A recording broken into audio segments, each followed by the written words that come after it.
Factory made. Balloons पेड़ों पर नहीं उगते,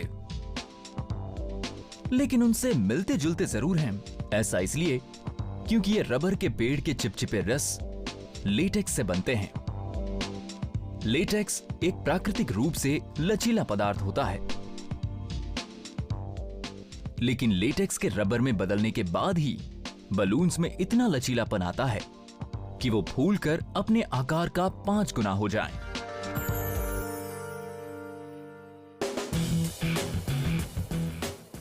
एक बलून की शुरुआत तरल के रूप में रबर के पेड़ से मिले दूधिया लेटेक्स से होती है। गहरे रंग इस लेटेक्स का रंग बदल देते हैं।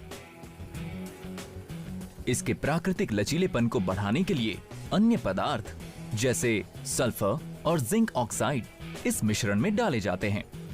लेटेक्स को रबर में बदलने के लिए मिश्रण को गर्म करने पर ये पदार्थ सक्रिय हो जाते हैं।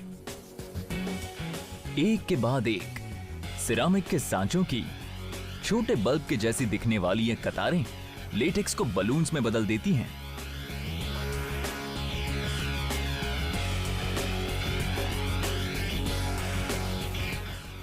सांचों को सिट्रिक एसिड की टंकी में डुबोकर उन पर लगी गंदगी साफ की जाती है। सांचे पर लगी धूल का एक कण भी बलून में कोई कमी या खराबी ला सकता है।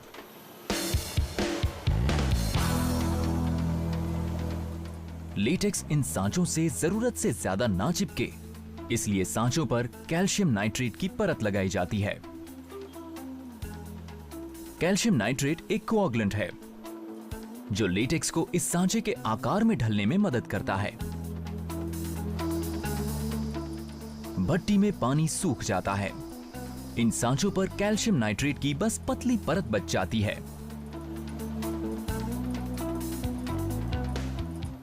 आखिर में लेटेक्स के नीले तरल से भरा हौज ऊपर उठता है।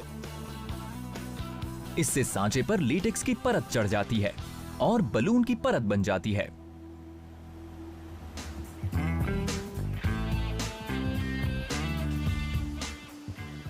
बलून को 5 मिनट तक गर्म करने पर इनकी परत और मजबूत हो जाती है।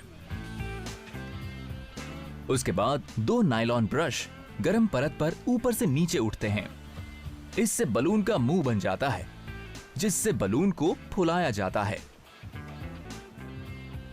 लेकिन अवन में 170 डिग्री तक गर्म करने के बाद ही बलून की परत में रबर जैसा लचीलापन आता है।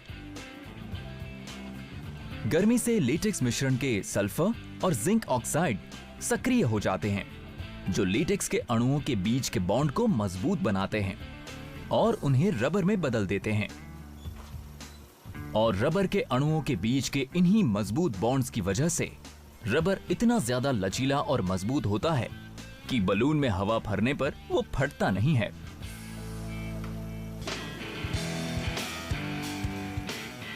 एक बार रबर जम जाता है तो सिरामिक के सांचों और बलून के बीच पानी के फव्वारे उनकी परत को ढीला कर देते हैं और फिर कार्पेट पैड का सेट उन्हें अलग कर देता है, लाइन बाय लाइन।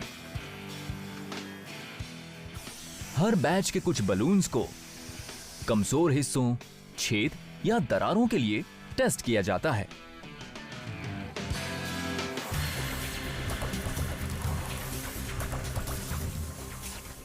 फिर बलून्स पर खास चित्र पेंट किए जाते हैं, पर ये बलून को फुलाने के बाद ही पॉसिबल होता है।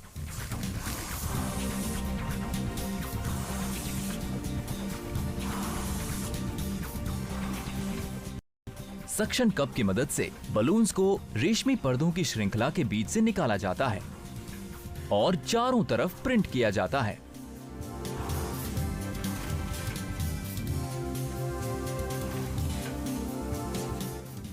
उसके बाद वाइपर ब्लेड स्याही पर रबर की जल्द सूखने वाली परत चढ़ाते हैं और हीट टनल के बीच से गुजरकर सब कुछ सही जगह पर सूख जाता है। बलून से हवा निकाल दी जाती है और तैयार गुब्बारों पर स्प्रेयर से सिलिकॉन और पानी की परत चढ़ाई जाती है। इससे बलून्स को एक बैग में रखने पर भी ये एक दूसरे के साथ चिपकते नहीं हैं। और अब ये बलून्स फूलने और फूटने के लिए बिल्कुल तैयार हैं, ताकि आपकी बर्थडे पार्टी की शोभा बढ़ा सकें। बलून सालों से बच्चों के फेवरेट रहे हैं।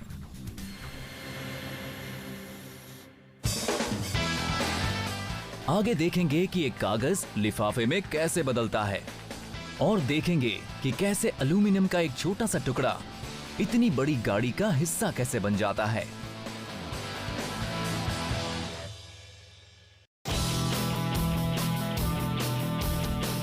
भले ही गाड़ी के टायर का रबर सड़क को छूता हो, लेकिन असल में सारा काम पहिए ही करते हैं।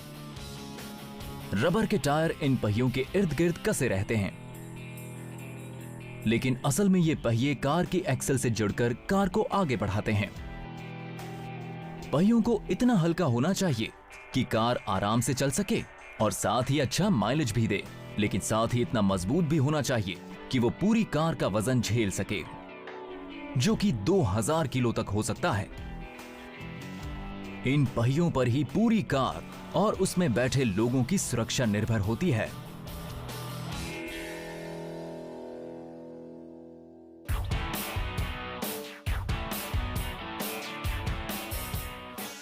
पहियों को ज्यादा से ज्यादा मजबूत बनाने के लिए हर एक पहिए को एल्यूमीनियम के साबुत टुकड़े से बनाया जाता है। इससे उसमें ऐसा कोई हिस्सा नहीं होता जो ढीला पड़े या टूट जाए। कार्बाइड्स के ब्लेड एल्यूमीनियम को 15 किलो के बिलेट्स में काटते हैं। हर बिलेट से एक पहिया बनता है और हर रॉड में से 20 बिलेट निकलते हैं। बिलेट को 2 घंटे के लिए भट्टी में तपाया जाता है, जब तक तापमान 500 डिग्री सेंटीग्रेड तक नहीं पहुंच जाता। इससे एल्यूमीनियम बिना गले ही नरम हो जाता है, ताकि उसे शेप दिया जा सके। एक रोटरी फॉर्ज मशीन 4000 टन के दबाव से इस नरम बिलेट को एक पतली डिस्क में बदल देती है।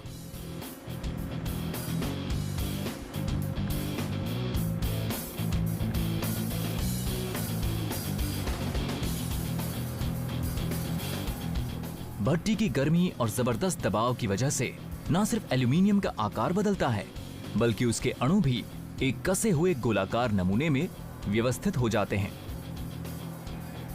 ये नई आणविक व्यवस्था पहिए को मजबूत और टिकाऊ बनाती है। जब डिस्क को सामान्य तापमान तक ठंडा किया जाता है, तो वो एक कोल्ड फॉर्मिंग मशीन में से गुजरती है। डिस्क को एक बेलन आकार की धुरी पर रखा जाता है। फिर विशाल रोलर नीचे आते हैं और अपने दबाव की वजह से ये एल्यूमीनियम को पहिए का रूप दे देते हैं। इस प्रोसेस के दौरान रेजिस्टेंस को कम करने के लिए कूलेंट भी डाला जाता है और इसकी वजह से हमें अंदर की प्रक्रिया नजर नहीं आ रही। इसीलिए हमने उन्हें रिक्वेस्ट किया कि वो 1 मिनट के लिए ये मशीन बिना कूलेंट के चलाए, ताकि हम देख सके कि आखिर अंदर होता क्या है। ये एल्यूमीनियम की डिस्क 45 सेकंड में 45 इंच चौड़ा पहिया बन जाती है। जी हाँ, सिर्फ 45 सेकंड में।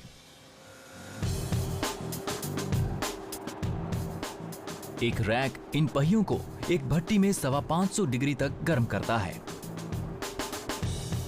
एक बार फिर एल्यूमीनियम पिघलता नहीं है, सिर्फ गर्म होता है, यानी टेम्पर होता है, ताकि एल्यूमीनियम की आणविक बनावट एक जैसी और ज्यादा मजबूत हो जाए।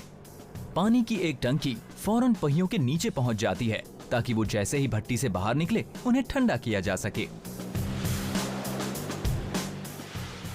इससे अणुओं की सघन नई बनावट जम जाती है और ताकत बंध जाती है।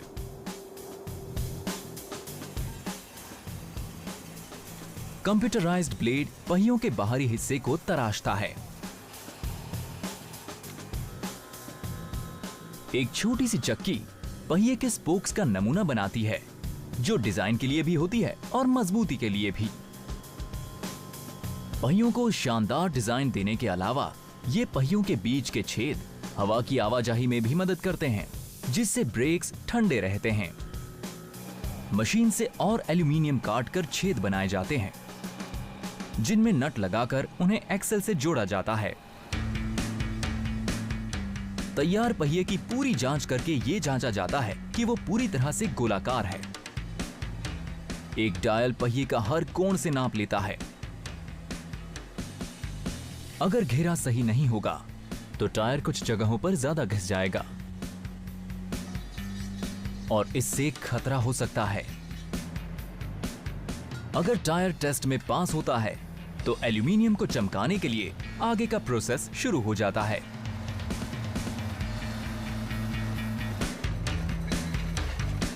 नए तैयार पहिए अब सड़क पर दौड़ने के लिए बिल्कुल तैयार हैं।